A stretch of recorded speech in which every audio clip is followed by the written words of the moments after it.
présentation sur l'accessibilité numérique pour une application mobile, donc natif, sur Android et sur iOS. Donc, on va présenter les différents chantiers qu'on a fait sur l'application mobile Monaxa, donc pour le rendre accessible. Donc, dans notre équipe, et avec Pierre, on est convaincus que l'accessibilité numérique ne concerne pas seulement les personnes handicapées, du coup, il nous concerne nous tous. Donc, on va voir comment par un petit exemple. Donc, je vous présente notre ami Alex. Donc, il sort de son travail donc à 18h, il trouve que sa voiture a été accidentée. Donc, il ouvre rapidement l'application mobile de son assurance pour déclarer un sinistre en urgence. Donc, en utilisant l'application mobile, il a trouvé que donc les boutons ils sont trop petits. La process de déclaration de sinistre elle était tellement compliquée avec le stress de l'accident. Donc, il a fait plein d'étapes, mais il n'a pas réussi à faire cette déclaration-là. Donc, voilà, et après, finalement, il a décidé de fermer l'application mobile. Il a contacté en fait son assurance par téléphone pour faire cette déclaration-là. Donc là, on voit bien que, vu que cette application-là, elle n'est pas accessible, et Alex n'est pas non plus une personne en situation de handicap, donc il n'a pas pu faire cette déclaration. Donc j'ai une question rapide. Donc combien de personnes dans cette salle il a un smartphone? J'imagine tout le monde, on a des smartphones. Donc voilà, dans le monde, le nombre de smartphones il est beaucoup plus que le nombre de populations dans le monde. Donc on compte 8,6 milliards de smartphones en circulation dans le monde. Donc en France, en particulier, donc, le smartphone fait quotidien de 2 Français sur 3. Donc personnellement, j'utilise mon smartphone pour faire plein de choses, pour faire les courses, pour chatter, pour chercher un travail, pour prendre un rendez-vous avec un médecin, etc. Franchement, on utilise beaucoup le smartphone dans notre quotidien. Donc imaginez-vous maintenant incapable de faire tout ça, parce que juste l'application mobile, elle n'est pas accessible, parce que juste il n'y a pas une description pour les images, parce que juste en fait les tailles de boutons, il n'est pas en fait qui respecte pas le norme, parce que juste la process elle est compliquée, le design il n'est pas accessible. Je peux vous dire que cela c'est le cas de beaucoup de gens aujourd'hui qui n'arrivent pas à utiliser des applications mobiles, donc à cause de ce problème d'accessibilité. Donc, je me présente, je m'appelle Boussadi Aya, je suis ingénieur en informatique, ingénieur de formation, développeuse Android senior. Je travaille sur l'application mobile Monaxa. Aujourd'hui, je suis avec... Et moi, c'est Pierre, je suis staff engineer chez AXA et je travaille sur l'application Monaxa également. Alors, du coup, la question qu'on va se poser, c'est qu'est-ce que c'est que l'accessibilité numérique? Alors, l'accessibilité numérique, d'abord, c'est rendre un service accessible à tout le monde, peu importe l'endroit, que ce soit en plein cœur de Paris avec une foule importante de personnes, que ce soit au sous-sol d'un bâtiment, dans le métro ou au milieu de nulle part au Népal. Ça va être aussi accessible, peu importe le contexte d'utilisation, qu'on soit sur sa terrasse en plein soleil ou dans le métro avec une faible connexion. Et surtout, ça doit être accessible par tout le monde, que l'on ait un handicap ou non. Alors, on est tous différents et il y a différents types. Il y a les handicaps qui vont être permanents, ce qu'on va avoir par exemple dès la naissance ou à la suite d'un accident. On va avoir des handicaps temporaires. Ça peut être suite à une opération ou un accident, mais ce n'est pas définitif. Il y a des handicaps de situation. Ça peut être le cas si vous êtes dans le bus, que vous voulez regarder une vidéo et que vous n'avez pas vos écouteurs, qu'il n'y a pas de sous-titres. Là, vous êtes dans une situation de handicap qui est liée à la situation. Et après, on va avoir les préférences de chacun, comme la taille de la police, l'utilisation du dark mode. Avant d'aller plus loin, je vais vous partager une expérience personnelle. Il y a 15 mois, j'ai eu une ulcération à l'œil. Et en 5 jours, ma vue elle est passée de 10 à 2. Pour vous donner un exemple, à 2, on ne voit vraiment plus rien. J'ai un pôle à bois chez moi, à 8 mètres de là, je voyais juste une tache sombre. Et sauf que là, il n'y a pas de correction possible, pas possibilité de porter des lunettes, pas possibilité d'avoir des lentilles. Et il m'a fallu 3 semaines pour retrouver une vue à 7 et 3 mois pour retrouver ma vue complètement. Alors pourquoi je vous raconte ça? Parce qu'on passe en moyenne 8 ans de notre vie dans une situation de handicap. Alors, on va passer en revue différents types de handicap rapidement. Donc, tout ce qui va être lié à l'audition, tout ce qui va être lié au handicap moteur, tout ce qui est lié à la partie cognitive et enfin, tout ce qui va être lié à la vue. Donc on va commencer par l'handicap auditif. Il concerne les personnes malentendantes ou sourdes. Donc en fait, ce type de handicap, il nécessite un ajout de sous-titres et un sous-titrage automatique pour les vidéos, par exemple sur YouTube, et pour, je ne sais pas, les stories Instagram, par exemple. Donc je veux partager avec vous un chiffre. Il y a 85% des vidéos aujourd'hui sont visionnisées sans le son. C'est le cas de beaucoup de gens. Comme moi par exemple, quand je prends le transport en commun et j'oublie mes écouteurs, du coup je passe au sous-titrage automatique sur YouTube pour regarder une vidéo, un film, pour ne pas déranger les autres. Donc voilà, on voit bien que le sous-titrage, il n'y a pas que les gens en situation de handicap qui l'utilisent aujourd'hui. Donc après on a le handicap moteur, donc ça c'est tout ce qui entrave la mobilité, la motricité, les personnes qui vont avoir besoin d'aide pour se déplacer, porter des choses et qui ont besoin du coup d'aide spécifique pour se mouvoir. Alors pour ça, on a des outils pour essayer d'aider ces personnes qui ont ces handicaps. Le premier, c'est Switch Access. Et je vais vous faire une démo. Hop, voilà, donc ici, j'ai un clavier externe. Donc c'est une borne d'arcade. Ça a été imprimé en 3D par un collègue. Et donc on l'a configuré sur le téléphone et on va pouvoir voir que je vais pouvoir scanner l'écran en appuyant sur le bouton bleu. Et on va avoir différentes zones qui sont mises en avant de différentes couleurs et qui vont correspondre au bouton de la manette. Donc si je vais me déplacer sur le troisième contrat par exemple, je vais pouvoir sélectionner le bouton vert. Et là on va avoir un affinage de l'écran, donc on rescanne l'écran et cette fois-ci je vais pouvoir appuyer sur le bouton rouge pour me déplacer dans mon application et ainsi de suite. Si par exemple je vais aller voir un document spécifique, je vais pouvoir directement me déplacer et afficher l'écran. Donc là il faut imaginer que les personnes qui ont pas beaucoup qui peuvent pas déplacer leurs bras, leurs poignets, leurs mains et qui peuvent à peine bouger quelques doigts, bah, ça peut être très utile pour eux. Donc ça, c'est Switch Access. Après, on a sur iOS, on a Voice Control. Ça marche à peu près de la même façon. On va avoir différentes zones qui vont être sélectionnées et chaque zone aura son propre numéro. Et c'est l'utilisateur qui va dire un numéro pour pouvoir se naviguer dans l'application. Et enfin, on a Eye Tracking. Donc pareil, j'ai essayé de vous faire une démo.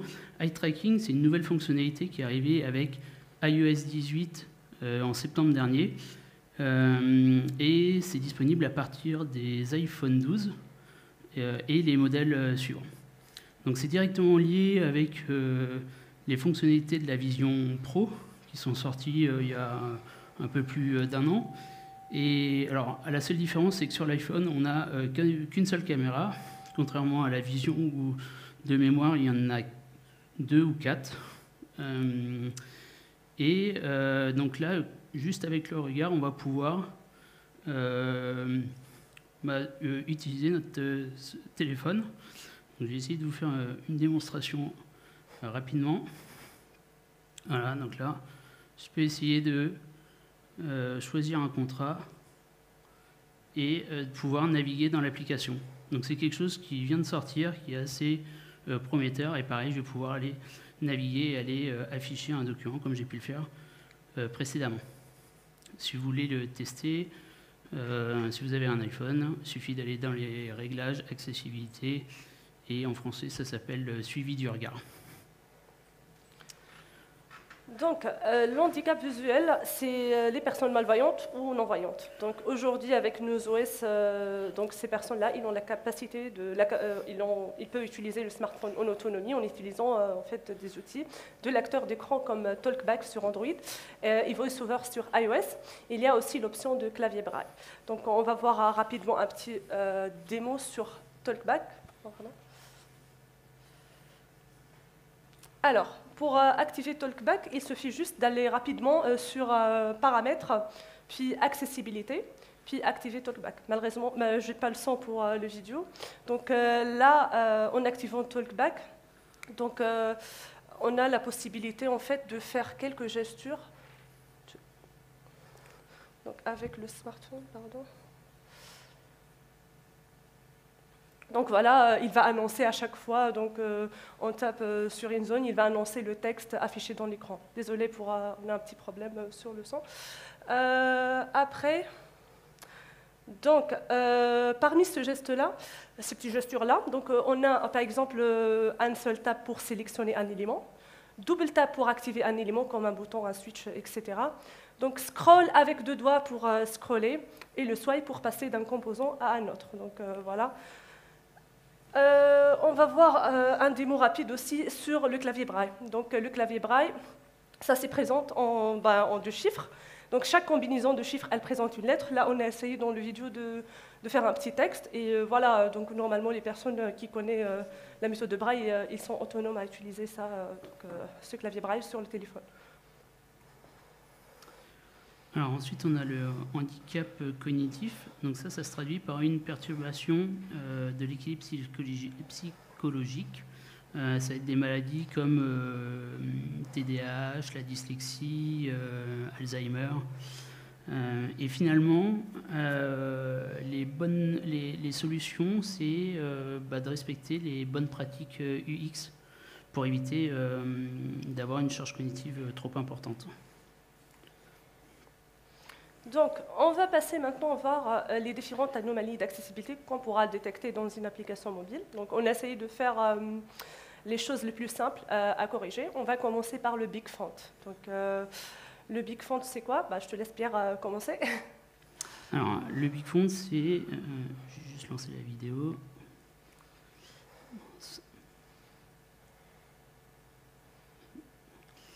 Donc, c'est la possibilité d'augmenter la taille de la police au maximum. Et donc, on va pouvoir facilement gérer ça. Maintenant, on a des UI qui sont dynamiques, qui s'adaptent très facilement. Et après, on a des fonctionnalités qui fonctionnent très bien nativement. Et donc, si on utilise ces composants natifs, on aura peu de travail. Et c'est le cas, par exemple, de la bottom bar, où la taille ne change pas. Par contre, quand on fait un long press, l'onglet et le libellé de l'onglet va s'afficher en plein milieu de l'écran en plus gros. Et ça, cette fonctionnalité, on peut aussi l'ajouter sur des composants custom. Donc c'est le cas qu'on a fait sur l'écran droite, sur les onglets en haut de l'écran. Pareil, sur un long press, on va pouvoir afficher le logo et le libellé en plus grand. Donc on va passer à Android et on va voir donc les big fonts. Pour activer le big font, c'est très simple, aller aux paramètres puis accessibilité, puis il y a la possibilité de configurer le big font. Donc on voit bien, ça c'est un problème qu'on a trouvé sur l'application mobile, cette composante-là, elle s'appelle Bottom Navigation. Donc la Bottom Navigation en Big Font, le texte, vu qu'on a un texte plus lent, donc voilà, comme manquante, avantage avec S, donc les textes, il devient découpé. Imaginez-vous pour les personnes, je ne sais pas, par exemple âgées qui utilisent le Big Font, ça devient très compliqué de connaître c'est quoi cet anglais, etc. Donc la solution qu'on a trouvée, nous, on a décidé en mode Big Font d'afficher le texte et l'image uniquement pour l'élément sélectionné. Comme ça, on va avoir plus de taille et on peut augmenter le width. Et comme ça, en fait, on pourra afficher le texte au complet. Donc, on a aussi corrigé une autre anomalie sur l'application mobile. Ça concerne un autre composant qui s'appelle le tab row. Donc, le tab row, comme vous voyez, là, on ne voit pas tous les textes il est découpé, etc. Donc, on a décidé, en fait, de changer l'orientation en mode Big Font. Donc, je veux dire ça, ce n'est pas des solutions des designers. Ils sont des solutions designers dev. Donc, nous, les devs, on a Pocket Solutions, on a challengé les designers pour faire ces corrections-là. Donc, voilà, je vous invite tout le monde, si vraiment le designer, il dit, bah non, ça, c'est pas joli, il faut vraiment challenger et apporter des solutions qui pourraient être un peu esthétiques et qui répondent aux besoins de nos clients. Alors après, on a des éléments de type texte où le lecteur d'écran va avoir une prononciation qui va être différente de ce qui est affiché. Donc on a mis un exemple de ce qu'on peut avoir sur l'application sur laquelle on travaille, où on dit qu'on est disponible pour le client 24 heures sur 24, 7 jours sur 7. Et le lecteur d'écran va lire « Nous sommes là pour vous aider, 24H/24, 7J/7 ». Alors, dans ce contexte, on peut quand même réussir à comprendre, mais ça demande une charge cognitive qui, selon le texte qu'on affiche, va être très importante et parfois va rendre le libellé complètement incompréhensible. Et après, on va avoir des textes, ça va être le cas si le texte il est barré. Par exemple, on est sur une application de course où on a un tarif et qu'il est barré, et ben, ça va être compliqué d'expliquer pourquoi c'est barré, etc. Donc, il faut, dans ces cas-là, préciser au lecteur d'écran comment il doit le lire, le texte. Là, on va passer aux éléments de type titre. Donc, imaginez-vous qu'on a un écran donc, avec 5 sections, et chaque section elle a un titre, description, etc.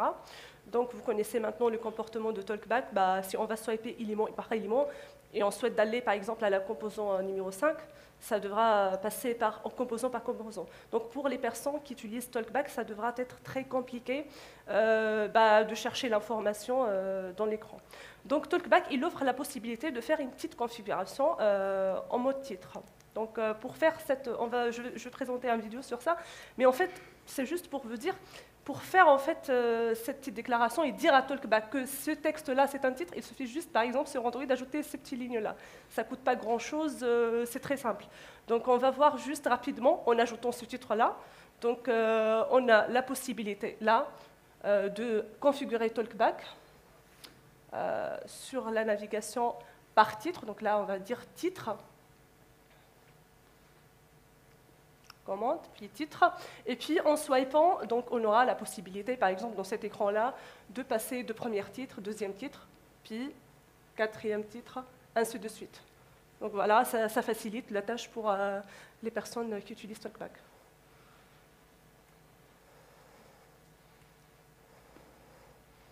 Alors, on va passer aux éléments de type image. Donc, on va avoir deux types d'images. Les images et les icônes qui sont décoratives, qui véhiculent aucune information.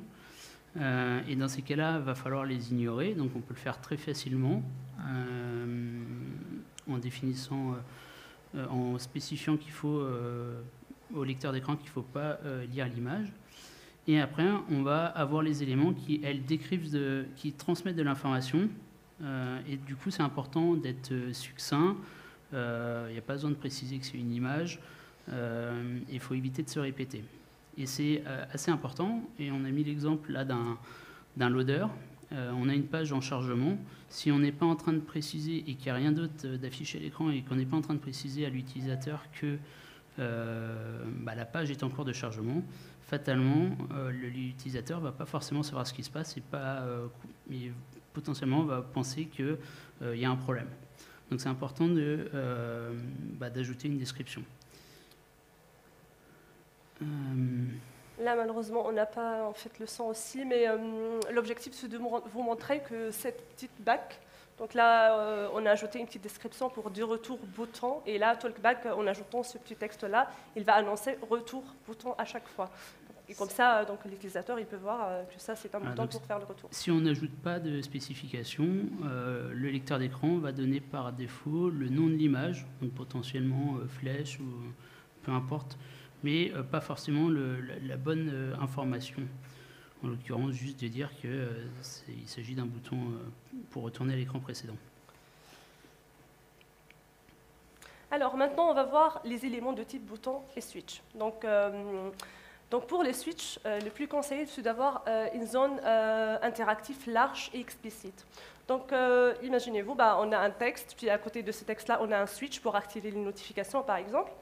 Le bon pratique pour faire en fait une zone large et explicite, c'est de faire l'action, donc de activer et désactiver le switch sur le parent, sur le frame. Par exemple, là, j'ai juste cité un composant card, donc c'est une card view, et là, en fait, on a la possibilité d'ajouter un rôle, donc pour cette card-là. Donc là, par exemple, j'ai ajouté un rôle bouton, et là, après, on va voir que Talkback, il va annoncer, en cliquant sur cette zone-là, donc activer et désactiver cet élément-là. Et comme ça, en fait, on n'a pas une petite zone juste pour cliquer.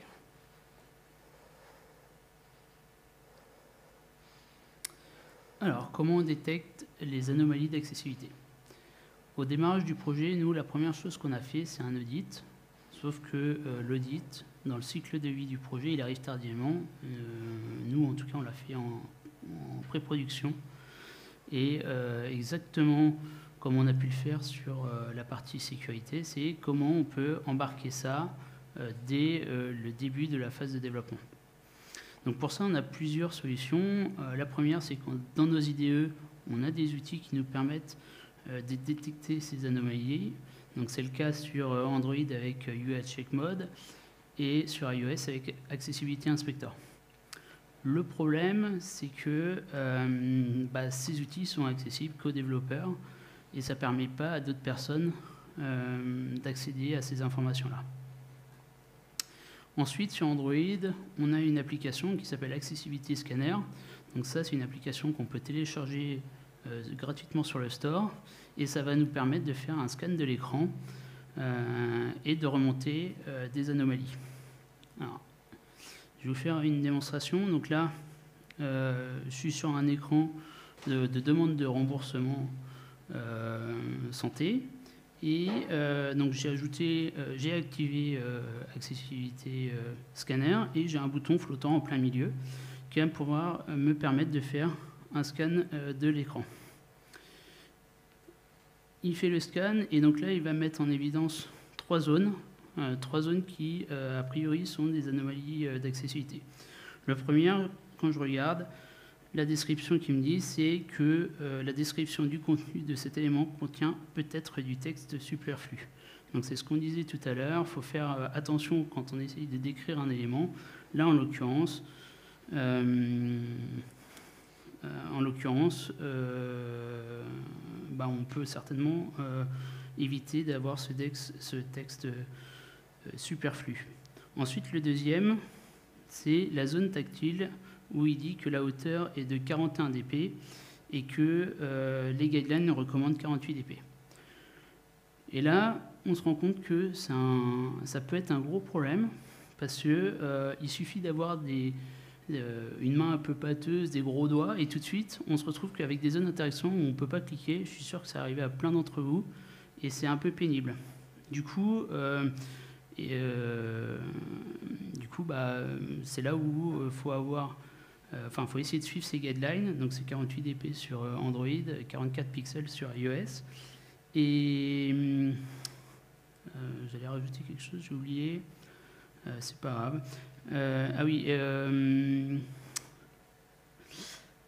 C'est pas grave. Donc ça, c'était la deuxième anomalie. Et la troisième anomalie, c'est le bouton où j'ai l'information qu'il y a plusieurs descriptions où le bouton se prononce de la même manière. Et c'est le cas du bouton retour. Et en effet, quand je regarde, tout en haut à gauche, j'ai dans la barre de navigation, j'ai le bouton retour aussi qui permet de faire exactement la même action. Donc la description est la même. Sauf que pour un utilisateur qui ne voit pas correctement l'écran, ça peut être compliqué d'avoir les informations, des actions qui fassent la même chose. Donc là, c'est un choix UX qu'on a essayé de challenger, mais ça reste un choix et on l'accepte. Alors, ce qu'on a pu voir sur la zone d'interaction aussi, c'est qu'il y a des anomalies d'accessibilité.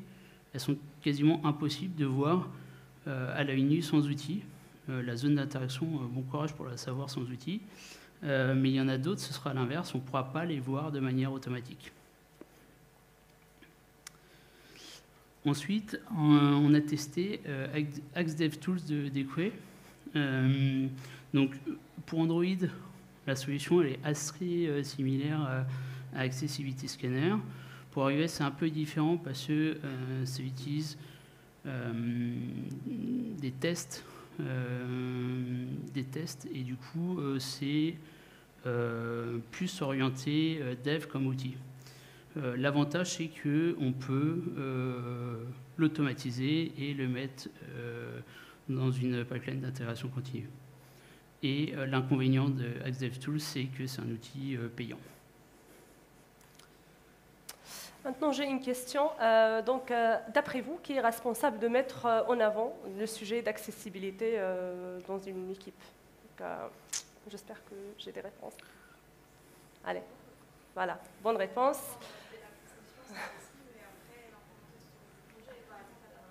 Ouais, c'est ça. Bonne réponse. Du coup, on est tous responsables. Donc, et on va commencer par notre PO, le Product Owner et le Product Manager. Donc, pour le PM, donc, il doit prioriser donc, le sujet d'accessibilité pour le release. Donc, pour, par exemple, le PO, il doit prioriser les fonctionnalités liées à l'accessibilité en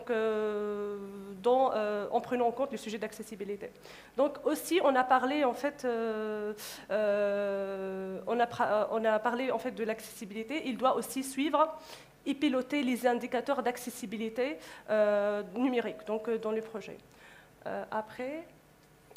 Ensuite, les UX et UI designers. Donc, évidemment, il faut que quand ils conçoivent un design system, il faut qu'il soit accessible. Ça va être lié notamment avec les contrastes, etc.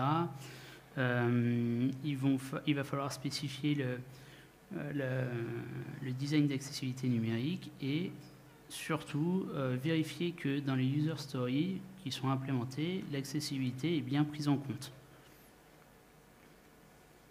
Alors, pour les devs, en tant que dev, donc, on doit vraiment soit vigilant sur le sujet d'accessibilité. Par exemple, donc, je disais pendant le 3A, mais avant de tirer une carte, il faut vraiment parler avec le PO, parler avec les testeurs aussi, donc faire une petite meeting s'il y a des choses à fixer côté accessibilité.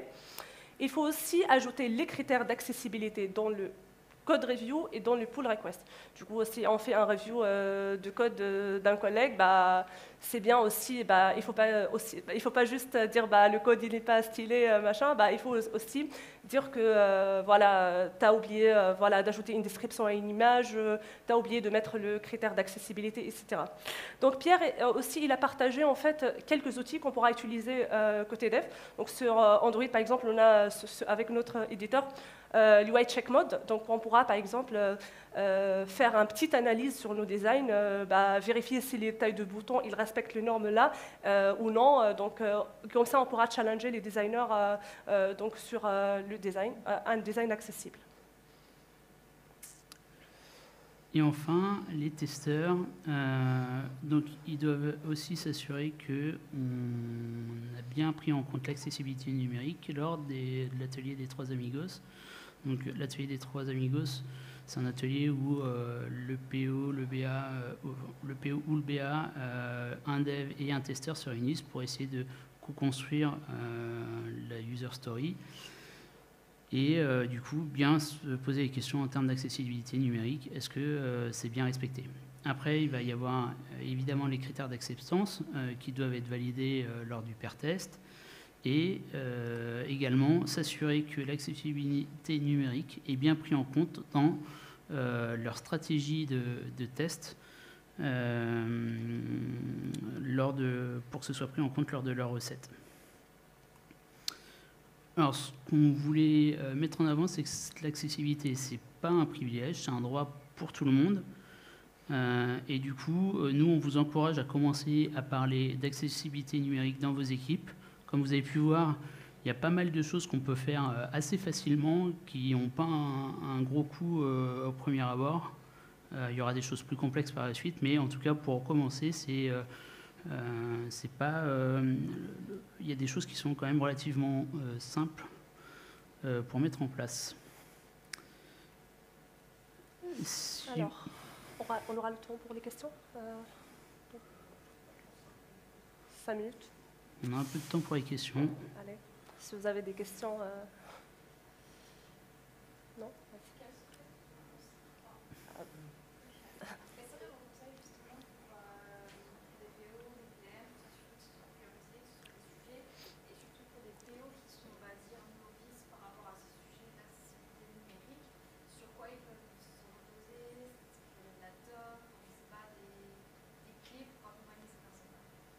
Je laisse la note. Tu veux que je prenne? Ouais. Alors, il y a déjà, même côté web, côté mobile, il y a pas mal de guidelines qui sont à respecter et qui parlent d'accessibilité. Il y a aussi une partie réglementaire. Nous, on n'a pas voulu parler de cette approche-là parce que si on part sur la partie réglementaire, on prend le mauvais côté des choses et on pense qu'on ne va pas forcément le faire correctement. Donc c'est pour ça qu'on n'en a pas parlé. Après, la première chose, c'est de sensibiliser, former les équipes. Et après, dans la priorisation, c'est comme partout, il y a des choix à faire. Donc il faut le mettre dans nos objectifs. Il n'y a pas 50 solutions. Mais dans tous les cas, c'est important de sensibiliser parce que c'est par là que ça commence. Et c'est un peu pourquoi aussi on est venu en parler, parce que faut commencer par sensibiliser tout le monde et toutes les parties prenantes d'un projet. Je veux juste ajouter un truc. En fait, le début, on a commencé la présentation en disant que l'accessibilité numérique, elle ne concerne pas uniquement en fait, les personnes en situation de handicap. Ça, en fait, il faut vraiment soit convaincu de cette approche-là. Pourquoi? Parce qu'après, aujourd'hui, si on fait une application, par exemple, avec, je ne sais pas, des tailles de boutons très petits, une expérience d'utilisateur qui n'est pas très bien. Donc ça peut gêner tout le monde. Donc il faut vraiment, tu vois, si on prend les sujets d'accessibilité à sérieux pour satisfaire nos clients, et je pense pour un PO, le fait de satisfaire le client, pour moi, ça va convaincre. Donc une autre. Je rebondis sur ce que tu dis, mais voilà, tu parlais de boutons trop petits, mais ces zones d'interaction, nous on s'est battu avec les UX parce que pour eux c'était pas assez beau de gérer des designs avec des zones d'interaction plus grosses. Donc c'est pas des choses faciles. En tout cas, nous on a vraiment dû les challenger là-dessus. Pour accepter 42 dp sur Android, franchement on a beaucoup battu sur ce sujet-là. Donc, question?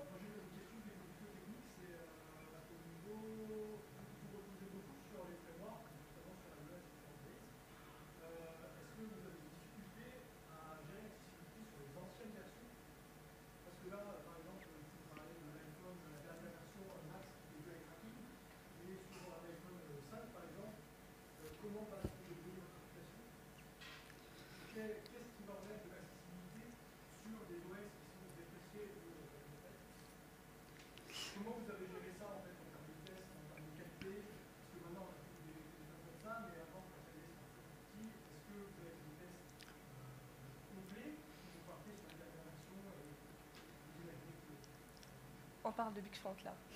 Alors la question c'est est-ce qu'on peut comment on gère sur les anciens devices, les devices les plus anciens. Alors nous en tout cas sur l'application sur laquelle on travaille, quand on a elle est assez récente, les développements ont commencé en 2021 et à ce moment-là on a regardé nos clients sur quel device ils étaient pour savoir quand ils se connectaient sur le site web, pour savoir quelle version devait supporter. Nous, on a relativement de la chance sur iOS, c'est qu'on était sur iOS 14 au démarrage, on est passé à iOS 15 depuis, comme version minimum, parce que c'est nos clients, ils utilisaient ça.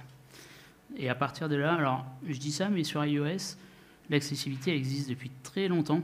On a présenté quelques outils, mais ils ont plein de réglages et c'est effarant. Et quand on n'est pas dans une situation de handicap, on n'en a même pas connaissance. Mais j'ai parlé des personnes qui sont daltoniens, par exemple. Et il y a plein de niveaux pour essayer de gérer au mieux ces couleurs. Et ça, c'est pris en compte depuis des versions d'iOS depuis très longtemps. Et il y a pas mal de choses qui sont gérées depuis longtemps. Là, on a fait en effet une démo d'eye tracking parce que c'est la fonctionnalité qui vient de sortir. En vrai, ça marche correctement, mais je pense qu'il y a encore beaucoup de choses à faire. Mais en tout cas, c'est prometteur et c'est pour ça qu'on voulait le mettre en avant. Du coup, nous, par rapport à ce qu'on gère sur iOS, on n'a pas beaucoup de problématiques par rapport à ça. Et surtout, on a fait le choix de rester sur du natif. Donc, quand on reste au plus proche du natif, on n'a pas de problématique.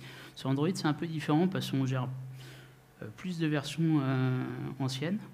Mais malgré tout, quand on reste proche du natif, on n'a pas beaucoup de problématiques particulières pour le gérer. Exactement. Après, je ne saurais pas te répondre si tu prends des technos hybrides. Alors si on a discuté avec un collègue d'une autre entité en Allemagne et eux, leur bottom bar n'est pas natif et du coup ils n'ont pas le long press pour afficher au milieu de l'écran quand on met en big font. Et du coup, il nous demandait comment on faisait. On lui a dit, reste au plus proche du natif et tu auras la fonctionnalité qui sera gratuite à moindre coût. Donc voilà, dès qu'on essaye de faire des choses custom, après c'est comme tout, faut le maintenir, faut le faire évoluer, et on a toute la partie à gérer, accessibilité et pas que. Voilà. Mais en tout cas, nativement, il y a quand même pas mal de choses qui sont gérées par les ES. D'autres questions? Juste, j'ai oublié de dire un truc. En fait, si vous voulez commencer l'accessibilité dans vos équipes, donc là, parmi le pratique qu'on a fait chez AXA, en fait, on a lancé des mobs programming entre dev, PO, testeurs. Du coup, on fait une petite heure et comme ça, on check s'il y a des soucis d'accessibilité. Et là, on a le testeur, on pourra lancer un 3A tout de suite. Et on fait, on a les devs, ils développent tout de suite. Et ça prend, franchement, pour corriger des petites anomalies d'accessibilité, ça prend 1 heure, 2 heures chaque fois. Tu vois, on fait ça, par exemple, chaque 2 semaines. Et c'est quelque chose, en fait, qui aide à améliorer, en fait, les applications mobiles. Donc, merci pour votre attention. Donc, j'ai juste 2 demandes. Donc, la première, si vous êtes client chez AXA, donc n'hésitez pas, en fait, à faire de feedback donc, sur l'application mobile. Et la deuxième, n'hésitez pas à nous faire un petit feedback par rapport à cette présentation. Donc, voilà, merci beaucoup.